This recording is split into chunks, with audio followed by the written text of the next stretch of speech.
মসজিদ ধ্বংস করতে এসে নিজেই ধ্বংস হয়ে গিয়েছে। পুরো ভিডিওটা আমার কাছে আছে, সম্পূর্ণ ভিডিওটা আপনাকে আমি দেখাবো।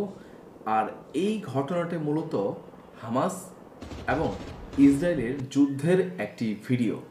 আপনারা ভিডিওতে ভালো করে লক্ষ্য করলে দেখতে পাচ্ছেন একটি হেলিকপ্টার উড়ে আসছে একটি মসজিদে বোমা ফেলার জন্য।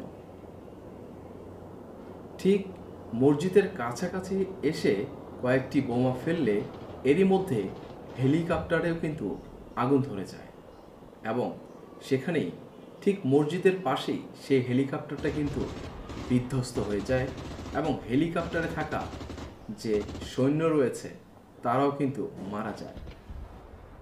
তাহলে মসজিদ ধ্বংস করতে এসে নিজেরাই অবশেষে ধ্বংস হয়ে গিয়েছে। যারা এই ভিডিওটি দেখেছেন আপনাদের কাছে অনুরোধ থাকবে ভিডিওটিকে প্রচুর পরিমাণে শেয়ার করবেন। আর এই ব্যাপারটিতে আপনাদের কোনো মন্তব্য থাকলে কমেন্ট করে লিখে জানাবেন।